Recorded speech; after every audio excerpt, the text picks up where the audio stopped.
स्वागत है सभी का यूपी डिजिटल टाइम्स चैनल में। चलिए उत्तर प्रदेश के हर जिले की खबर पर नजर डालते हैं। उससे पहले अगर आप चैनल पर नए हैं तो सब्सक्राइब करके बेल आइकन दबा दें।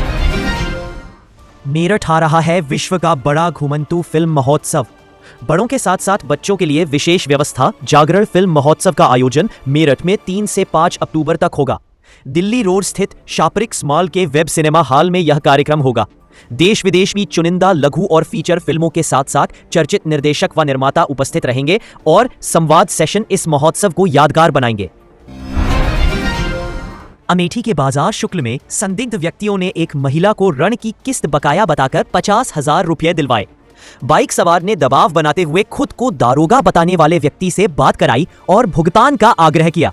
पीड़िता की पुत्री ने संदिग्ध की फोटो ली, जिसके आधार पर पुलिस जांच कर रही है और लोन कंपनी से संपर्क किया जा रहा है। बदायूं में महिला को साथ लेकर प्रतिबंधित पदार्थ की तस्करी का आरोप, 3 लोग गिरफ्तार। बदायूं में पुलिस ने एक महिला समेत 3 लोगों को प्रतिबंधित पदार्थ संबंधी प्रकरण में गिरफ्तार किया। सूचना है कि झारखंड का पनेश कुमार महिला को साथ लेकर आपूर्ति करता था। पुलिस ने उनके पास से 3 किलोग्राम पदार्थ, मोबाइल, बाइक और 3,60,000 रुपए बरामद किए हैं। पनेश कुमार झारखंड के गवेंद्र मुंडा से सामान लेने और विवेक शर्मा द्वारा खरीद में सहयोग का उल्लेख आया है। फर्रुखाबाद में नेग को लेकर विवाद, समुदाय के कुछ सदस्यों के बीच झड़प। यातायात प्रभावित मतेहगढ़ में समुदाय के कुछ सदस्यों ने पक्का पुल चौराहे पर नेग को लेकर प्रदर्शन किया। आरोप है कि अन्य क्षेत्र के सदस्य उनके क्षेत्र में नेग ले रहे हैं। विवाद बढ़ने पर झड़प हुई और पुलिस को हस्तक्षेप करना पड़ा। फतेहगढ़ के प्रतिनिधियों ने कोतवाली में शिकायत दी। प्रशासन ने शांति बनाए रखने की अपील की।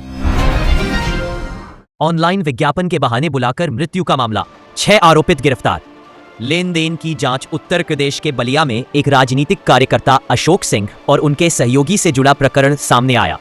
राजस्थान पुलिस ने 6 आरोपितों को गिरफ्तार किया। आरोप है कि OLX पर जनरेटर बेचने का विज्ञापन देकर उन्हें बुलाया गया और कब्जे में रखा गया। 7 लाख रुपए निकालने के बाद अतिरिक्त जानकारी न देने पर घटना घटने का आरोप है। पुलिस जांच में है। बुलंदशहर में ऊर्जा विभाग की कार्रवाई, 34 प्रकरणों में अवैध उपभोग दर्ज। बुलंदशहर में ऊर्जा निगम ने अवैध विद्युत उपयोग के विरुद्ध अभियान चलाया। सब्जी मंडी प्रथम बिजली घर क्षेत्र में 34 प्रकरण चिन्हित हुए, जिन पर प्राथमिकी दर्ज की गई और 33,87,000 रुपए का अर्थदंड आरोपित किया गया। यह कार्रवाई प्रबंध निदेशक के निर्देश पर विजिलेंस टीम और पुलिस बल की सहभागिता से हुई। विभिन्न क्षेत्रों में छापे के दौरान 76 किलोवाट का अवैध उपभोग चिन्हित हुआ। कृष्ण लला के मित्र का नाम हटाने संबंधी आवेदन उच्च न्यायालय ने खारिज किया। इलाहाबाद उच्च न्यायालय ने श्री कृष्ण जन्मभूमि शाही ईदगाह मस्जिद मामले में कृष्ण लला के निकटतम मित्र कौशल किशोर का नाम हटाने का आवेदन खारिज कर दिया।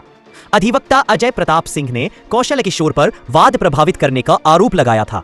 अदालत में वाद संख्या 4 को प्रतिनिधि वाद बनाने पर बहस हुई। अगली सुनवाई 9 अक्टूबर को होगी।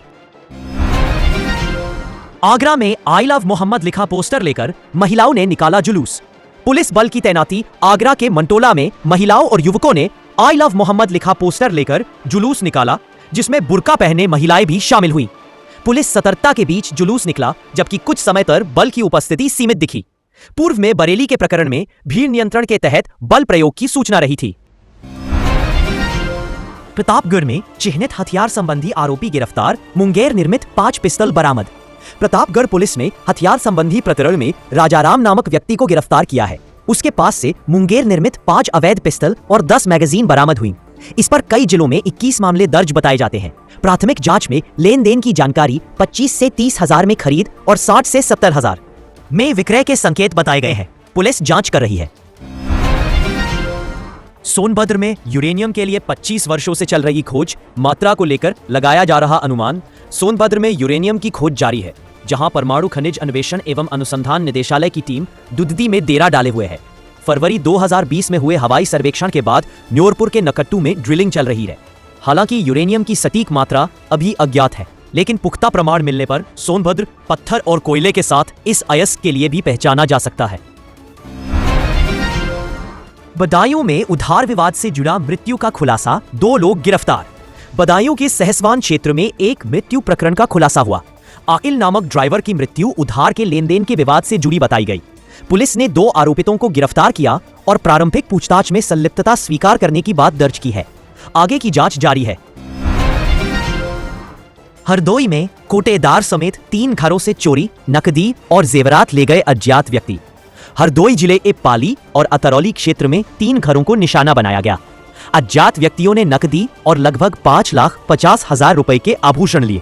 हजारी की मड़ैया में धीरेन्द्र के घर से 30,000 रुपए और गहने, प्रमोद के घर से 4,000 रुपए और पायल तथा फतेहनगढ़ में गजराज के घर से नकदी और जेवर लिए गए।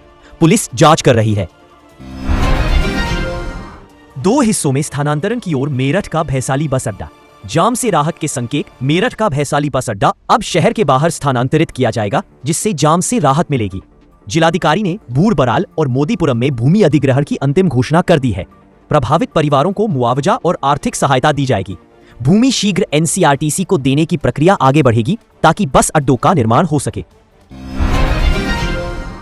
छोटे विवाद के बाद बड़े भाई की मृत्यु, 2 लोग गिरफ्तार, एक किशोर की तलाश।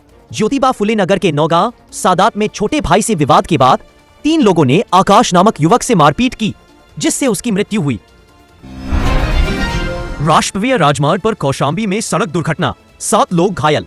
दिल्ली से अस्थि लेकर प्रयागराज जा रही एक कार राष्ट्रीय राजमार्ग पर कौशाम्बी की सैनी कोतवाली के पास दुर्घटनाग्रस्त हो गई। घटना में 7 लोग घायल हुए। सूचना पर पहुंची पुलिस ने घायलों को अस्पताल भेजा। घायलों में दिवंगत व्यक्ति की पत्नी और बच्चे भी शामिल बताए गए हैं। बांदा में पिता की मृत्यु का मामला, परिजन के साथ विवाद के बाद घटना। बांदा में एक घटना में परिजन के साथ विवाद के बाद पिता की मृत्यु का मामला दर्ज हुआ। गिरवा थाना क्षेत्र के काफीपुर में 40 वर्षीय बब्बू का बड़े पुत्र अनिल से विवाद हुआ। आरोप है कि नशे की स्थिति में अनिल ने हमला किया, जिससे उनकी मृत्यु हुई। पुलिस ने प्रकरण दर्ज कर जांच प्रारंभ की है। गाजीपुर में संरक्षण कानून के तहत गंभीर अपराध में दोष सिद्धि, 11 दिनों में आजीवन कारावास। गाजीपुर में संरक्षण कानून से जुड़े प्रकरण में दोषी ठहराए गए व्यक्ति को आजीवन कारावास की सजा और 1 लाख रुपये अर्थदंड दिया गया। घटना 2025 की 18 जुलाई को दर्ज हुई थी। कोर्ट रिकॉर्ड के अनुसार पीड़िता के परिवार की सूचना पर जांच हुई और चिकित्सकीय संकेतों को संज्ञान में लिया गया। पुलिस ने कानून सम्मत प्रक्रिया के तहत कार्यवाही की। अयोध्या में कार्तिक पूर्णिमा मेले के लिए 120 स्पेशल बसें, इस दिन से शुरू होगा आवागमन। कार्तिक पूर्णिमा परिक्रमा मेले के लिए अयोध्या में परिवहन निगम 30 अक्टूबर से 6 नवंबर तक 120 विशेष बसें चलाएगा। बालू घाट पर अस्थायी बस स्टेशन बनाया गया है। कर्मचारियों की छुट्टियां निरस्त कर दी गई हैं। गोंडा, बहराइच, बस्ती, अकबरपुर से अधिक यात्री आने की संभावना है। मुख्य स्नान 4 नवंबर की रात से 5 नवंबर की शाम तक होगा। आजमगढ़ में रेस्टोरेंट में फायरिंग की घटना, उपचार के दौरान बेटी की मृत्यु। आजमगढ़ के एक रेस्टोरेंट में दिन के समय आदित्य सिंह और अक्षरा सिंह पर फायरिंग हुई। घटना करने वाले की पहचान अक्षरा के पिता के रूप में हुई। लालगंज बाईपास मार्ग स्थित न्यू वेलकम फैमिली रेस्टोरेंट में हुई घटना के बाद दोनों घायलों को गंभीर स्थिति में BHU रेफर किया गया, जहां उपचार के दौरान बेटी की मृत्यु हुई। बदायूं में किशोरी से जुड़े गंभीर अपराध के आरोप में व्यक्ति गिरफ्तार। न्यायालय में पेशी के बाद जेल बदायूं के कुंवरगांव थाना क्षेत्र में गंभीर अपराध के एक मामले में आरोपित पीयूष कांत को पुलिस ने गिरफ्तार किया। 15 वर्षीय पीड़िता से जुड़े प्रकरण में आरोपित फरार था। पुलिस ने उसे बदायूं आमला मार्ग के सिलहरी मोड़ के पास पकड़ा और न्यायालय में प्रस्तुत करने के बाद जेल भेजा। प्राथमिकी पूर्व में दर्ज थी। त्योहारों के सीजन में हरदोई स्टेशन पर इन फेस्टिवल एक्सप्रेस का होगा ठहराव। मंडल कार्यालय को भेजा गया प्रस्ताव। हरदोई वासियों के लिए सूचना है कि रेलवे स्टेशन पर 2 जोड़ी फेस्टिवल एक्सप्रेस ट्रेनों का ठहराव प्रस्तावित है।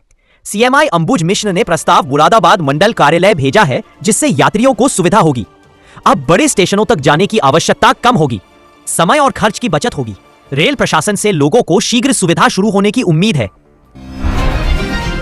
दुर्गा पूजा महोत्सव में यातायात योजना, इन मार्गों पर वाहनों का प्रवेश नियंत्रित। अयोध्या में दुर्गा पूजा महोत्सव के दौरान पंडालों में श्रद्धालुओं की भीड़ को देखते हुए यातायात प्रबंधन की योजना लागू की गई है। कुछ मार्गों पर वाहनों का प्रवेश नियंत्रित रहेगा। सुरक्षा के लिए पंडालों में CCTV कैमरे लगाए गए हैं और पुलिसकर्मी तैनात है। देवी प्रतिमा निर्माण स्थलों पर भी निगरानी रखी जा रही है। लंबी कूद में अंबेडकर नगर के रितेश व 100 मीटर दौड़ में लखनऊ की रिया। रितम गोंडा के SCPM कॉलेज में 31वें SNAI स्टेट बाइनियल सम्मेलन का आयोजन हुआ। खेल प्रतियोगिताओं में लखनऊ की रिया सिंह और अंबेडकर नगर में रितेश यादव ने प्रथम स्थान प्राप्त किया। मुख्य अतिथि शशि भूषण लाल सुशील ने कार्यक्रम का शुभारंभ किया। सम्मेलन का उद्देश्य नर्सिंग छात्रों को स्वास्थ्य चुनौतियों के लिए तैयार करना है। विभिन्न नर्सिंग कॉलेजों के 800 छात्रों ने भाग लिया। शिक्षिका पर रासायनिक पदार्थ से हमले के मामले में नया मोड़। संभल में शिक्षिका पर रासायनिक पदार्थ से हमले के प्रकरण में नया मोड़ आया है। पुलिस के अनुसार आरोपित युवक ने अपनी परिचित के कहने पर घटना को अंजाम देने की बात कही। आरोपित महिला का पहले परिचय आधारित विवाह शिक्षिका के मंगेतर से हुआ था, पर परिजनों की सहमति न होने पर संबंध समाप्त हुआ बताया गया। अब शिक्षिका का उससे विवाह प्रस्तावित था। इरफान सोलंकी पर 18 मुकदमे, किन मामलों में क्या प्रगति? कानपुर में समाजवादी पार्टी के पूर्व विधायक इरफान सोलंकी पर 18 मुकदमे दर्ज है। इनमें से 1 में सजा, 3 में दोष मुक्ति और 4 में अंतिम रिपोर्ट लगी है। 1 मुकदमे में आरोप तय नहीं हुए हैं, जबकि 1 रिवीजन पर है। शेष 8 मुकदमों में सुनवाई जारी है, जिनमें कुछ घटनाएं आगजनी के बाद दर्ज बताई जाती है। दोस्तों, आप हमें कमेंट में बताएं कि आप उत्तर प्रदेश में कहां से न्यूज देख रहे हैं। न्यूज लास्ट तक देखने के लिए धन्यवाद। मिलते हैं अगली बुलेटिन में, तब तक ख्याल रखिए आपका, अपने परिवार का। जय हिंद, जय भारत।